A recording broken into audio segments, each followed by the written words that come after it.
추석 명절을 맞아서 가족들하고 또 풍성하고 즐거운 시간 보내셨지요?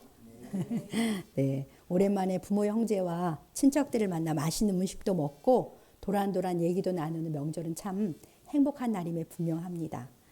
그런데 명절 스트레스라는 말이 있어요. 이것이 공공연하게 나올 정도로 명절이 도리어 힘든 분들도 있습니다. 여성들은 가사노동 때문에 그러기도 했는데 또 많은 가족들은 가족 간의 불편한 관계가 모였을 때 노출이 돼서 분쟁이 일어나는 경우도 많이 있습니다. 이처럼 식구들끼리도 화목하고 사랑하기가 참 어려워요. 부부 간에도 그렇고 부모 자식 간에도 또 형제 자매 간에도 다툼이 있고 서로 상처를 주고받는 것을 보면 정말 우리 사람 속에는 사랑이 없구나 그런 것을 확인하게 됩니다. 로마서에 보면 바울이 이렇게 말했어요. 내 속, 내 육신에 선한 것이 거하지 않은 줄을 내가 아노라. 그런 고백을 했는데 그 고백에 참 공감을 많이 하게 됩니다. 그런데 정말 감사한 것은 이제 우리는 예수 그리스도를 믿음으로 하나님의 가문에 속한 하나님의 가족이 되었다는 거예요. 하나님을 아버지로 모시고 예수님을 맏형으로 모시고 또 우리는 모두 주 안에서 형제, 자매가 되었습니다. 그럼 우리가 속한 하나님의 가족의 가장 큰 특징은 무엇이겠습니까? 두말할 것도 없고 하나님의 사랑으로 서로 사랑하는 것입니다. 왜냐하면 우리 아버지가 사랑이시니까요.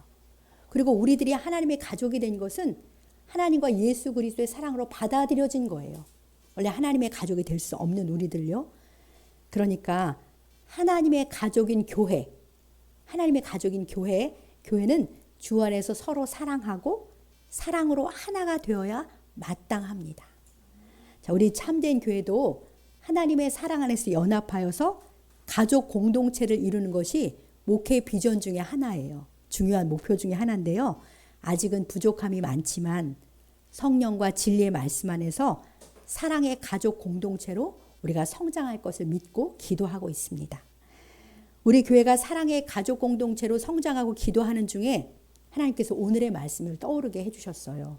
그래서 오늘은 사랑과 용서로 맺어지는 한 가족이라는 제목으로 하나님의 말씀을 듣겠습니다. 오늘 말씀은 바울의 13권의 서신서 중 맨 끝에 놓인 빌레몬서예요.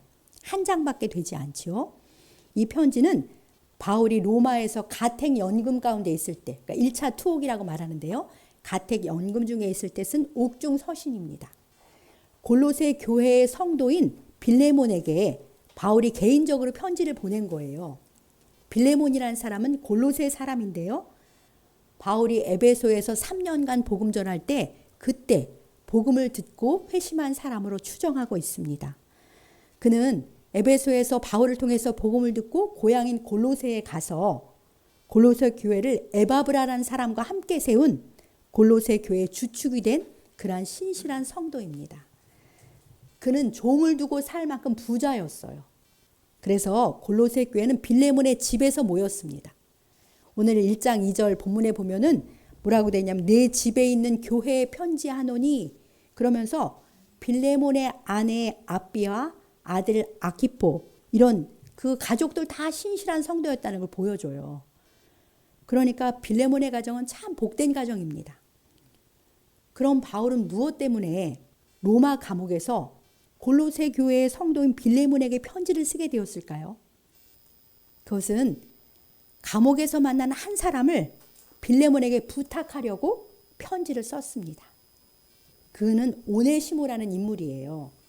오네시모는 바울이 로마에서 가택 연금 중에 있을 때 만나서 복음을 전하고 양육해서 예수님의 제자로 세워진 인물입니다. 그런데 그는 본래 빌레몬의 종이었습니다. 바울은 오네시모의 본래 주인인 빌레몬에게 새로 예수님 믿고 그리스도인이 된 오네시모를 잘 부탁한다고 편지를 쓴 거예요. 왜냐하면 오네시모는 무슨 이유인지는 모르지만 빌레몬의 집에서 도망쳐 왔어요. 도망쳐서 로마로 왔고요. 더구나 빌레몬에게 경제적인 큰 손실까지 입힌 그런 종입니다. 그러니까 바울은 참 놀라운데요. 로마의 옥살이 중에도 도망친 종인 오네시모를 그에게 복음을 전하고 사랑으로 양육해서 신실한 주님의 제자로 세운 거예요. 정말 놀라운 사랑 이야기입니다. 이처럼 빌레몬서에는 빌레몬, 바울, 오네시모 이렇게 세 사람이 등장합니다. 이 세 사람의 이야기를 살펴보면서 이들이 어떻게 그리스도의 사랑 안에서 한 가족이 되는지 그것을 살펴보겠습니다. 첫 번째로 주 안에서 믿음의 교제를 나눌 때 우리는 서로 사랑하며 한 가족이 되어갑니다. 오늘 본문에 보니까 바울이 이렇게 말하잖아요. 나는 항상 기도할 때마다 빌레몬 너를 생각하면서 하나님께 참 감사하고 있다. 내가 복음을 들은 후에 주님의 몸인 교회 안에서 참으로 아름답고 신실한 성도로서 모범되는 삶을 살았기 때문이야. 이렇게 편지를 시작하는데요. 빌레몬의 삶은요, 멀리 떨어져 있는 바울에게까지 들렸어요. 그래서 바울의 감사의 제목이 될 정도였습니다. 그가 초대교회인 골로새 교회에 어떤 선한 영향력을 끼치며 살았는지 오늘 보면 5절, 6절을 같이 읽어보겠습니다. 주 예수와 및 모든 성도에 대한 내 사랑과 믿음이 있음을 들으며 이로써 내 믿음의 교제가 우리 가운데 있는 선을 알게 하고 그리스도께 이르도록 역사하느니라. 아멘. 자, 빌레몬은 주 예수님과 모든 성도를 향해 사랑과 믿음이 충만했어요. 주 예수님을 향한 사랑과 믿음은 같은 믿음을 가진 성도를 향한 사랑과 믿음으로 나타나게 되어 있습니다. 그러니까 주님을 사랑하는 사람은 주님의 자녀인 성도를 사랑하는 거죠. 성도를 기뻐해요. 이처럼 주님 사랑과 성도 사랑은 항상 같이 가는데요. 빌레몬이 바로 그런 인물이었습니다. 주님과 성도를 향한 그의 사랑은, 그의 믿음은 자기 집을 성도들의 모임 장소로 개방해서 내놓게 된 거예요. 그래서 그의 집이 골로새 교회가 된 것입니다. 그는 자기 집을 개방해서 성도들을 그곳에 모이게 한 다음에 적극적으로 믿음의 교제를 나눴던 거예요. 생각해 보십시오. 초대교회 당시에는 문벌 좋은 사람이나 지식인 그런 사람들보다는요, 약하고 천하고 멸시받는 사람들이 예수님의 복음을 잘 받아들였어요. 복음은 이렇게 항상 낮은 곳에서 시작해서 점차 높은 곳을 향해서 갑니다. 그런 시절에 제법 부자이고 안정된 삶을 사는 빌레몬이 십자가에 죽임당한 예수를 주로 믿는다는 사실 자체가 매우 놀라운 일이에요. 그런데 그가 그 믿음이 너무나 뜨거워서 자기 집을 기꺼이 개방해서 그곳에서 함께 예배드리고 성도의 교제 장소로 사용하다니, 그의 헌신적인 교회 섬김 덕분에 당시 성도들은 신분을 넘어서 주 안에서 한 가족이 되어갔을 것입니다. 6절에 그러잖아요. 내 믿음의 교제가 우리 가운데 있는 선을 알게 하고 그리스도께 이르도록 역사하였다. 이렇게 바울이 칭찬을 해요. 그의 진실한 믿음의 교제가 성도들로 하여금 교회 공동체 속에 있는 선을 알게 했다는 거예요. 우리 교회 공동체 속에 무슨 선이 있습니까? 예수 그리스도로 말미암은 구원과 그분 안에 있는 충만한 은혜와 진리가 있잖아요. 그러니까 빌레몬의 믿음의 교제가 성도들로 하여금 그런 은혜와 진리를 깨닫게 해서 더 그리스도께 가까이 가도록 그렇게 역사했다는 거예요. 참으로 성도에게 큰 유익을 주는, 선한 영향력을 주는 아름다운 성도인 것을 알 수 있습니다. 그리고 7절도 같이 한번 읽어보겠습니다. 형제여, 성도들의 마음이 너로 말미암아 평안함을 얻었으니 내가 너의 사랑으로 많은 기쁨과 위로를 받았노라. 아멘. 참 놀랍지요? 빌레몬 덕분에 성도들의 마음이 평안함을 얻었다는 거예요. 고대 생활은 그렇게 팍팍했을 거 아니에요? 근데 큰 위로를 해줬던 것 같습니다. 그리고 그뿐 아니라 멀리 떨어진 영적 지도자인 바울까지도 빌레몬 때문에 많은 기쁨과 위로를 얻었다면서 그렇게 칭찬을 하고 있는데요. 이런 신실한 성도가 있을 때 교회가 든든히 서가고 교회 전체가 기쁨과 평안과 위로가 있는 것입니다. 사랑하는 성도 여러분, 골로새 교회에 신실한 주님의 사랑, 빌레몬의 믿음의 교제의 영향력이 정말 귀하고 아름답지 않습니까? 교회는 빌레몬과 같은 헌신적이고 신실한 성도들에 의해서 든든히 세워져 갑니다. 물론 교회를 성장시키는 분은 주님이세요. 그런데 주님은 이런 신실한 성도들을 사용하셔서 다른 성도들이 주님 앞에 더 가까이 나오게 이끌고요, 평안과 기쁨과 위로를 얻게 하시는 것이죠. 저는 지난 사역지인 시온성교회에서 믿음의 교제로 성도들에게 많은 기쁨과 위로를 주었던 한 분이 저절로 떠올랐습니다. 그분은 여자 장로님이셨는데요. 한 분밖에 여자 장로님이 없었어요. 근데 화학 박사로 대학 연구실에서 교수로 오랫동안 재직하면서도 17년 동안 남몰래 새벽에 교회 화장실 청소를 계속 하신 거예요. 그리고 새가족부 부장이었는데 20년간 새가족부 부장으로 봉사하시면서 교회 성도들의 이름과 형편을 교역자보다도 더 잘 알고요. 혼자서 기도하면서 신방을 자주 다니셨어요. 참 놀라운 분입니다. 그리고 가장 놀라운 게 뭐냐면 단순하고 진실한 믿음으로 새벽마다 성도들을 위해서 정말로 열심히 기도하세요. 그래서 그분의 중보 기도의 은혜를 안 받은 사람이 없을 정도입니다. 그리고 저와 우리 참된 교회를 위해서도 항상 기도하셔가지고 제가 황송할 지경이에요. 그래서 제가 기도 부탁하고 싶으면 그분한테 전화를 해서 기도 부탁을 하면 틀림이 없습니다. 그분의 믿음의 교제가 하나 될 수 없었던 성도들을 주 안에서 한 가족이 되게 하는 것을 많이 보았습니다. 자, 이런 성도들이 많아지면 교회가 든든히 서가는 것이죠. 저와 우리 성도님들이 주님과 성도를 향한 사랑으로 믿음의 교제에 더 힘쓰시길 소망합니다. 그래서 우리도 주 안에서 서로 사랑하는 한 가족으로 점차 우리가 하나가 되어가길 우리 주님의 이름으로 간절히 축복합니다. 두 번째로 우리가 한 가족이 될 수 있는 것은 모든 사람을 주님의 마음과 눈으로 바라보고 기꺼이 복음으로 다가갈 때 우리는 한 가족이 될 수 있습니다. 오늘의 편지 속의 주인공인 오네시모가 어떤 사람입니까? 그는 빌레몬의 도망친 종이었고요. 그것도 주인인 빌레몬에게 돈을 훔쳐서 달아난 종이에요. 당시에는 도망친 노예, 그것도 돈을 훔쳐 달아난 종에게는 죽음이라는 징벌도 허용되던 때입니다. 아직 노예제도가 있었거든요.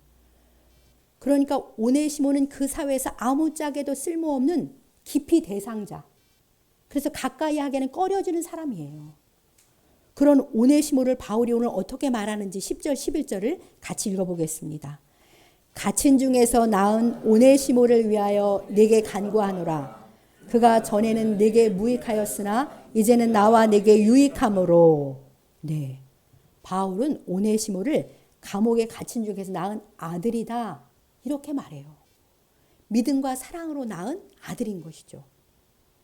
가택 연금 중에 있을 때 많은 사람이 바울을 찾아왔는데요. 오네시모도 바울을 찾아온 거예요. 왜냐하면 바울은 나갈 수는 없었거든요.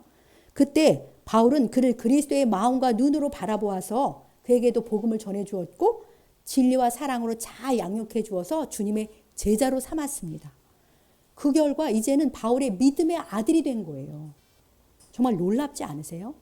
오네시모 같은 기피 대상 노예를 아무 편견도 없이 대해주고 그에게 말씀을 가르쳐 주었고요. 주님의 사랑으로 사랑한 바울이 정말 놀랍습니다. 성경도 가르치기가 쉬운 게 아니에요. 오네시모에게 성경을 가르치려면 얼마나 바울이 애를 썼겠습니까? 바울을 통해 예수님 믿고 양육받은 오네시모는 완전히 새 사람이 된 것이죠. 전에는 빌레몬에게 무익한 사람이었으나 이제는 바울과 자신과 빌레몬에게 다 유익한 사람이 되었다. 그렇게 말을 해요.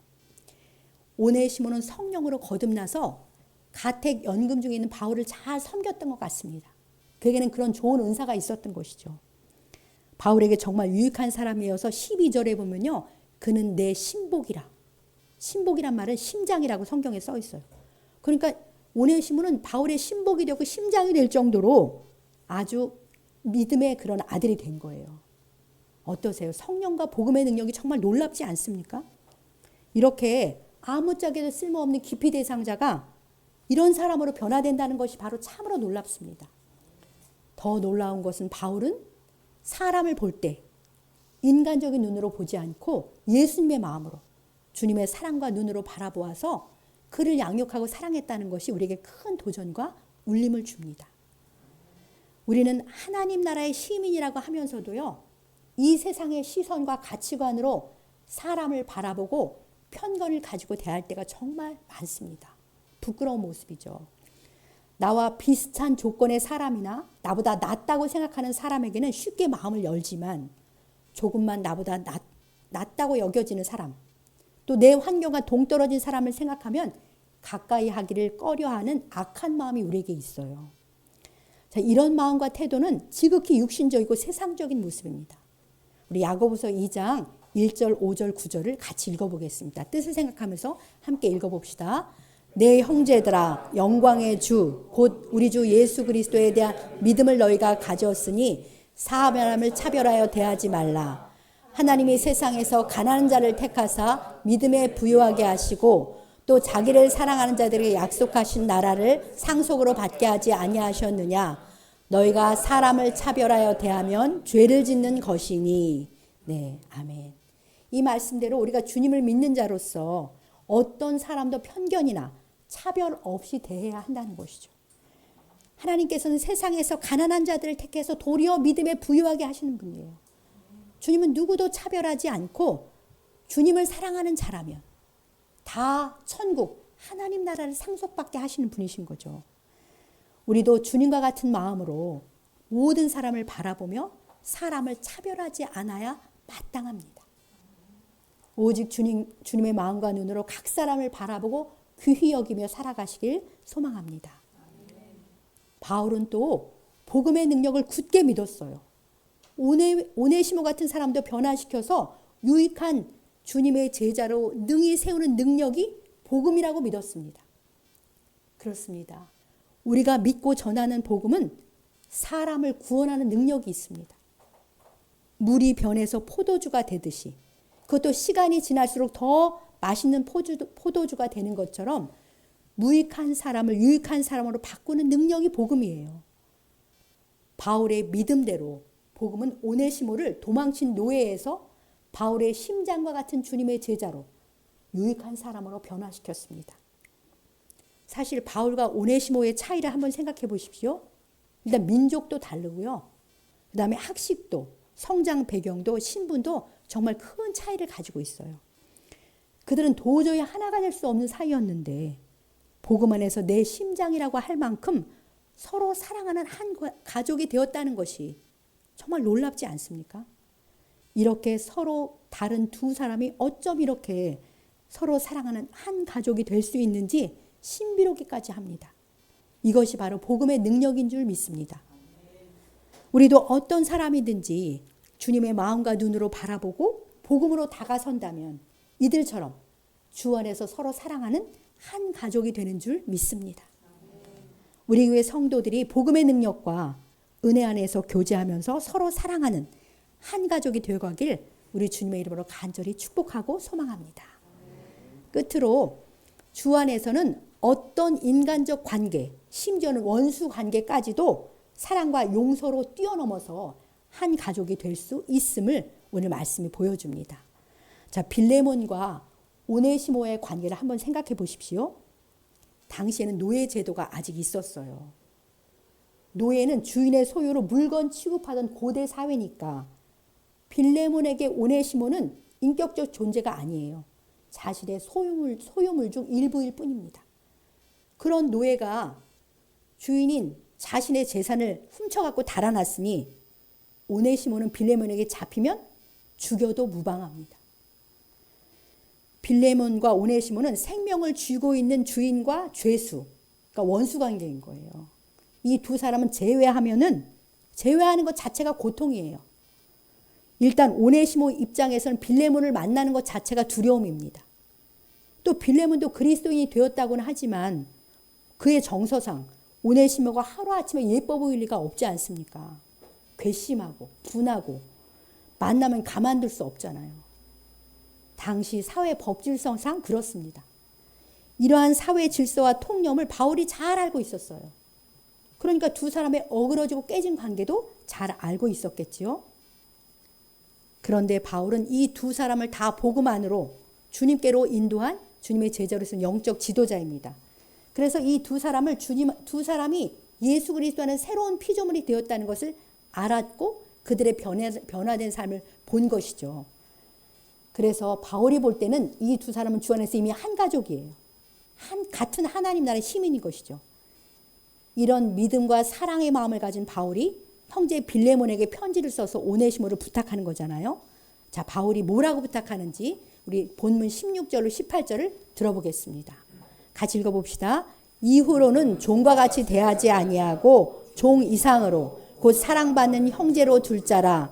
내게 특별히 그러하거든 하물며 육신과 주 안에서 상관단 네게랴.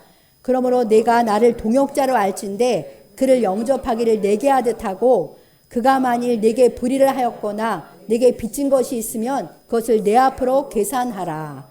아멘. 정말 놀라운 부탁이에요. 오네시모의 육신의 상정인 빌레몬에게 이제는 그를 종으로 대하지 말고 사랑받는 형제로 대하라. 이렇게 부탁 아닌 명령이죠, 거의.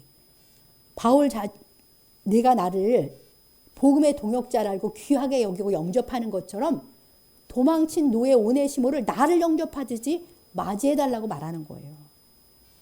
바울의 이런 요청은 인간적으로 보면 너무 이상적이어서 비현실적으로 보이지 않습니까? 빌레몬이 오네시모를 만나서 법정에 넘기지 않고 매질만 안 하고 봐주기만 해도 엄청난 관용이거든요. 그런데 사랑받는 형제로 대하라니요. 그것도 하나님의 종을 영접하듯 하라니요. 가당치 않은 권면 같지 않습니까? 인간적인 마음으로는 불가능해 보이는 높은 수준의 용서와 사랑을 하라고 행하라고 권면하고 있는 것입니다. 여러분이 빌레몬이라면 이런 바울의 부탁에 아멘이 나오겠습니까? 정말 쉽지 않을 것 같아요.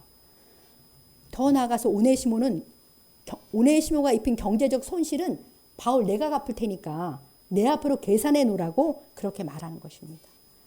당시 사회에서는 거의 있을 수 없는 요청이고 대단한 파격입니다.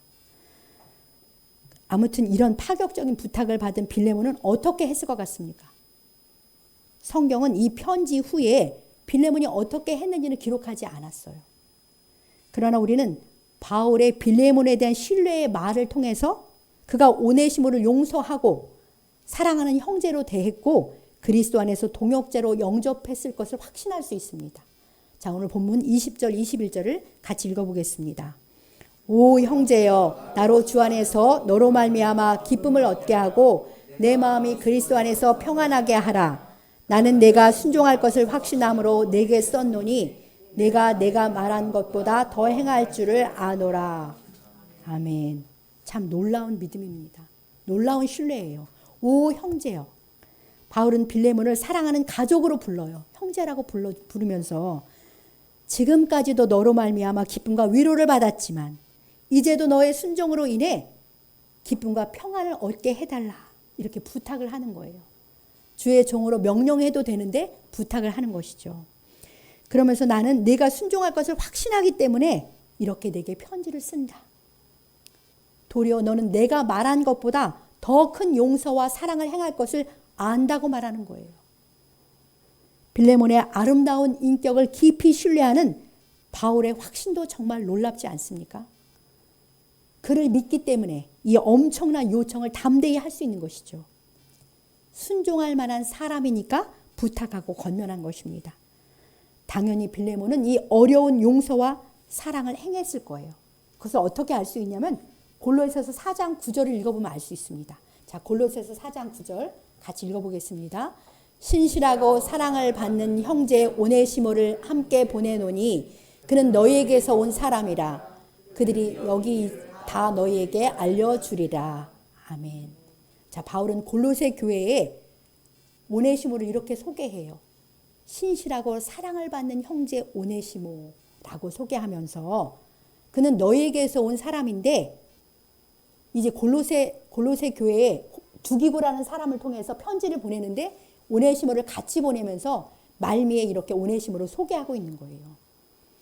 오네시모는 주인인 빌레몬의 용서와 사랑을 받았기 때문에 바울이 확신 있게 빌레몬이 골로새 교회 성도잖아요. 이렇게 신실하고 사랑을 받는 형제라고 교회 공동체 안에 그를 소개하고 인정을 받게 하였습니다. 그러니까 빌레몬이 당연히 그를 용서하고 사랑으로 한 가족으로 받아들인 것이죠. 자, 우리가 믿는 복음은 이처럼 사회 질서까지도 바꾸는 사랑의 능력이 있습니다. 초대교회 사회는 노예제도가 있었지만 예수님도 바울도 노예 제도를 폐지하라는 사회운동을 벌이지는 않았어요. 그런데 복음이 들어가면 저절로 주인과 종이 주 안에서 하나가 되어서 서로 사랑하는 형제가 되었기 때문에 굳이 제도 문제를 얘기할 필요가 없었을 것 같습니다. 우리 한국 교회사에도 금산교회라고 제가 한번 소개한 적이 있었잖아요. 주인인 조덕삼이 종인 이자익을 교회 안에서 장로로 인정하고 목사로 키워주면서 교회 공동체의 새로운 질서를 따라 하나님 나라의 새로운 질서를 따라 잘 섬기며 순종했던 그 아름다운 사랑 이야기는 한국 교회사에서 정말 유명해요. 그 후손들까지도 계속해서 서로 사랑으로 한 가족처럼 지냅니다. 자, 우리 갈라디아서 3장 26, 28절을 함께 읽어보겠습니다. 너희가 다 믿음으로 말미암아 그리스도 예수 안에서 하나님의 아들들이 되었으니 너희는 유대인이나 헬라인이나 종이나 자유인이나 남자나 여자나 다 그리스도 예수 안에서 하나이니라. 아멘. 우리는 다 믿음으로 말미암아 그리스도 예수 안에서 하나님의 아들들이 되었어요. 우리는 주 안에서 한 아버지를 둔 형제 자매입니다. 그러니 인종이나 민족도 종이나 자유인과 같은 신분도 남자나 여자라는 성별도 다 뛰어넘어서 그리스도 예수 안에서 이미 하나입니다. 성령 안에서 우리는 한 몸, 한 가족이 된 것이죠. 사랑하는 성도 여러분, 이처럼 그리스도 안에서는 주인과 종이 신분을 뛰어넘어 사랑하는 형제요 한 가족이 됩니다. 자기에게 죄를 짓고 큰 손해를 끼친 사람도 기꺼이 용서하고 동역자로 귀하게 영접하는 기적이 일어납니다. 이것이 우리가 믿는 복음의 능력입니다. 그러니까 복음이 복음 아니겠습니까? 예수 그리스도를 믿는 우리는 성령 안에서요 이미 하나이고 한 몸이에요. 이제 우리는 성령 안에서 하나 되게 해주신 것을 힘써 지키기만 하면 되는 겁니다. 우리 안에 계신 동일한 성령께서 서로를 향해서 이미 끌리는 마음이 생겨요. 그리스도 믿는다고 하면 끌리잖아요. 그러니 우리 교회 안에서 우리가 하나 되지 못할 이유는 하나도 없습니다. 그리스도 밖에서 우리가 아무리 달랐던들 빌레몬과 오네시모만 같겠습니까? 바울과 오네시모만 하겠습니까? 오늘 보여준 말씀대로 우리 주님을 향한 사랑과 믿음으로 교회 안에 있는 성도를 사랑하고 신뢰하면서 참된 믿음의 교제를 나누며 살아갑시다. 서로를 향해서 겸손과 온유로 대하고 서로를 용납해 주면서 서로를 향해서 마음을 활짝 열고 참된 사랑의 관심 가운데 진심으로 기도해 주면서 하나 되어 살아갑시다. 우리 각 사람을 새로운 피조물로 바라보시는 주님의 마음과 눈으로 서로를 바라보면서 귀하게 여기고 격려하며 살기 원합니다. 우리는 모두 하나님처럼 의와 진리의 거룩함으로 지음받은 새로운 존귀한 피조물들이잖아요. 우리 사이에 있는 작은 차이를 기꺼이 뛰어넘어서 사랑과 용서로 주 안에서 한 가족으로 살아가는 우리 모두가 되시길 주님의 이름으로 간절히 축복합니다.